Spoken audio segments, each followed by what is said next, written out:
Welcome back. Bulletin का आगाज करेंगे सबसे पहले खबर पेशावर से, जहां पे टिश्यू पेपर फैक्ट्री में लगने वाली आग पर 9 घंटे बाद भी काबू नहीं पाया जा सका। हयाताबाद इंडस्ट्रियल एरिया में फैक्ट्री में दिन 12 बजे आग लगी, जो मजीद फैल गई। रेस्क्यू ऑपरेशन में 25 गाड़ियां, 100 से ज्यादा फायर फाइटर्स हिस्सा ले रहे हैं। चासद्दा, मुर्दान और नौशहरा से मजीद फायर टेंडर्स और फायर फाइटर्स को तलब किया गया। पाक फजाइया के फायर टेंडर्स और फायर फाइटर्स भी आग बुझाने में मसरूफ हैं। डीजी रेस्क्यू डॉक्टर अयाज से बताया कि आग बुझाते हुए 15 हल्का जख्मी हुए। आग की नौयत अव्वल दर्जे की है, केमिकल की आग है जिसे कंट्रोल करने में वक्त लगेगा। इब्तदाई मालूमात के मुताबिक आग शॉर्ट सर्किट से लगी।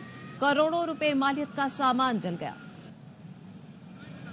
हमने जब आग की नोयत को देखा तो हम करीबी शेरा, मर्दान, चारसदा, खैबर, हमने उसे भी बैकअप मंगवाया है। 100+ रेस्क्यूर्स है, फायर फाइटिंग में बिजी है। हमारे 10 से 15 रेस्क्यूर्स हीट सफोकेशन की वजह से उनको हाई स्ट्रोक हुआ है। केमिकल का फायर आप कंट्रोल करने में भी हमें टाइम लगेगा। बैकअप के लिए हमने पाकिस्तान एयरफोर्स से लोकल गवर्नमेंट है उससे भी बैकअप मांगा है, तो वो भी यहाँ पे फायर फाइटिंग में बिजी है। कुछ जो गाड़ियाँ हैं और कुछ एहलकार है वो इस्लामाबाद पुलिस ने अरेस्ट किए, तो उनकी वजह से मुश्किलात है। नहीं, अल्हम्दुलिल्लाह हमारे पास अपने रिसोर्सेज काफी ज्यादा रिसोर्सेज है जो हम यहाँ पे यूटिलाइज कर रहे हैं। हमारे नुमाइंदे जफर इकबाल इस वक्त जायबकुआ पर मौजूद है, उनसे मजीद सूरत हाल जानते हैं। जफर बताएगा इस वक्त आग की क्या सूरत हाल है, किसी हद तक काबू पाया जा सका है या नहीं?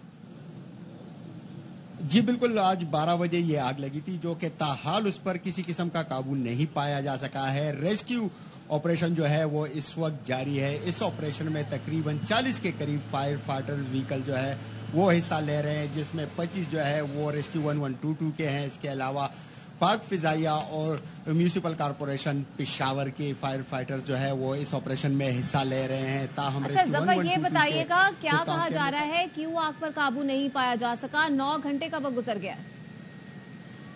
जी बिल्कुल, हमारी बात हुई रेस्क्यू 1122 के हुकाम से, तो उनका यही कहना था कि चूंकि इस फैक्ट्री के अंदर पॉलीथीन और इसके अलावा केमिकल्स बहुत वाफर मिकदार में मौजूद है, जो कि पॉलीथीन वो आग की वजह से फैल चुके हैं। अगर हम पानी फेंकते हैं तो आग बुझ जाती है, लेकिन वो पूरी फैक्ट्री में फैल चुके हैं। दूसरी जानिब से थोड़ी सी हिद्दत अगर आग की उसको मिलती है तो वो दोबारा आग पकड़ लेते हैं। इस वजह से वो आग पर काबू पाने में उन्हें मुश्किलात का सामना करना पड़ रहा है। ताहम उनका कहना था कि उनकी अब तमाम तर तवज्जो जो है आग को इस फैक्ट्री से आसपास जो फैक्ट्रियां हैं उसको उधर तक फैलने से रोकना है, क्योंकि मेरे अकब में जो शेड नजर आ रहा है ये इसी फैक्ट्री का हिस्सा है। ठीक है जफर, इस हवाले से मजीद वापस आएंगे एक ब्रेक के बाद। हमारे साथ रहिए।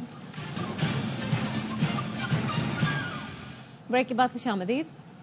शिकस्तों का मौसम बीत गया। पाकिस्तान 44 माह बाद घर में टेस्ट सीरीज जीत गया।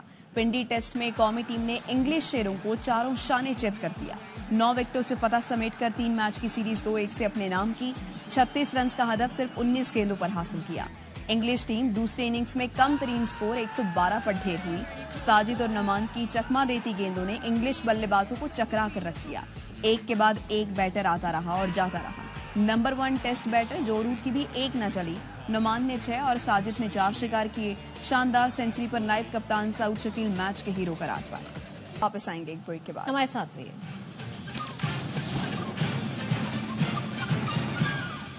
ब्रेक के बाद खुशामदीद। Justice Yahya Afridi chief justice of Pakistan बन गए। ऐवान सदर में सदर आसिफ अली जरदारी ने चीफ जस्टिस से हल्फ लिया। तकरीब में वज़ीर आज़म शहबाज शरीफ और तीनों मुसल्लह अफवाज के सरबराहान ने शिरकत की।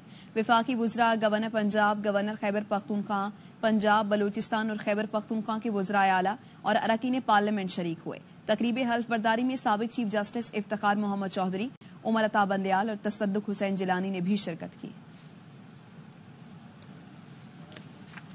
I will discharge my duties and perform my functions honestly. Chief justice Pakistan chief justice Yahya Afridi का बड़ा इक़दाम। प्रैक्टिस एंड प्रोसीजर कमेटी की तश्कील नौ कर दी। जस्टिस मुनीब अख्तर वापस 3 रुकनी कमेटी में शामिल। साबिक चीफ जस्टिस काजी फायज ईसा ने जस्टिस मुनीब अख्तर को हटाकर जस्टिस अमीनुद्दीन खान को कमेटी में शामिल किया था। सुप्रीम कोर्ट में जेर समाअत मुकदमात की लाइव स्ट्रीमिंग फराहम करने का फैसला भी कर लिया गया। जस्टिस मोहम्मद अली मजहर को टास्क दे दिया गया। बैरून मुल्क मुकीम पाकिस्तानी साइलिन अपने मुकदमात की समाअत बराह रास्त देख सकेंगे। मौलाना फजलुर रहमान ने मौजूदा असम्बली को फिर नाजायज करार दे दिया। दोबारा इलेक्शन का मुतालबा। खुशाब में सहाफियों से गुफ्तगू में कहा 26वीं तरमीम में हुकूमती मुसव्वरे से जो चीजें निकाली गईं वो दोबारा लाने की कोशिश की गई तो कबूल नहीं करेंगे। सरगोधा में मीडिया से गुफ्तगू में ये भी कहा कि उन्हें अपने मुस्तकबिल का नहीं पता, पीटीआई का क्या बताएं। असम्बली जायज नहीं है, इसका दोबारा इंतखाब होना चाहिए, जायज इंतखाब होना चाहिए ताकि आवाम की हकीकी राय सामने आ सके। जिसमें आईनी तरमीम के असल मसौदे में मवाद था जो निकाल दिया गया, अगर उसी को दोबारा किसी और तरमीम के जरिए से मुसल्लत करने की कोशिश की गई तो जाहिर है कि फिर वो नाकाबिल कबूल होगा और उसके लिए फिर मुज़ाहमत के लिए हम मजबूर हैं। बड़े आदमी हैं, पाकिस्तान के चीफ जस्टिस रहे, मामूल का निज़ाम एक जाता है दूसरा आ जाता है। हमारे यहाँ पता नहीं इन तब्दीलियों को गैर मामूली क्यों पेश किया जाता है। हुकूमत थी, हम अपोजिशन थे, लिहाजा अब भी हम अपोजिशन में हैं और आइंदा भी हम अपोजिशन ही का किरदार रखेंगे। मुझे अपने मुस्तकबिल का पता नहीं है, आप मीडिया खबरें और भी शामिल करेंगे इस ब्रेक के बाद।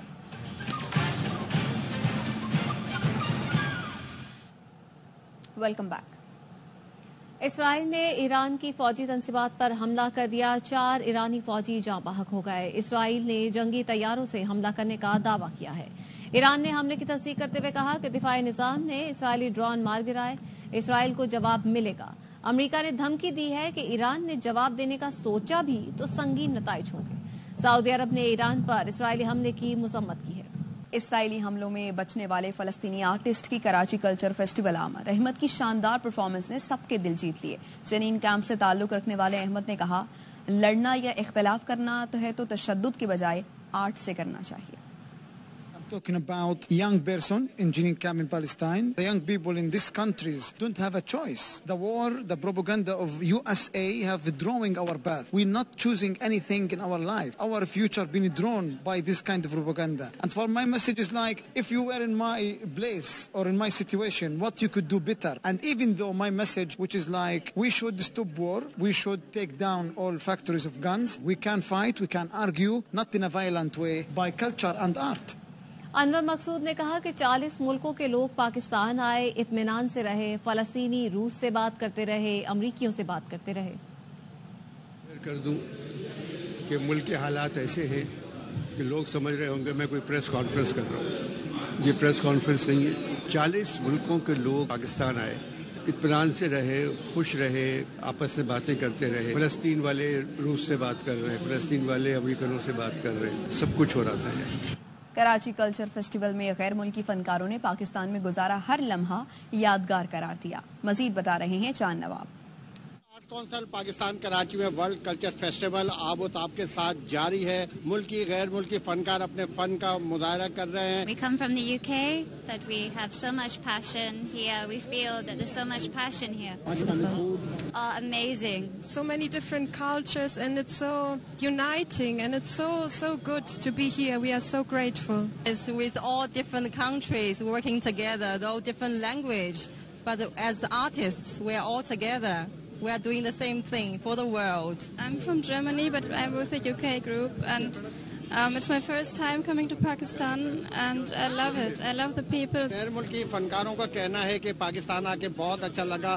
पाकिस्तानी अवाम बड़ी प्यार करने वाली है और यहाँ से जाने का दिल ही नहीं करता। फेस्टिवल 2 नवंबर तक जारी रहे। ऐसे साथ ही न्यूज बुलेटिन से फिलहाल इतना। देखते रहिए ARY न्यूज।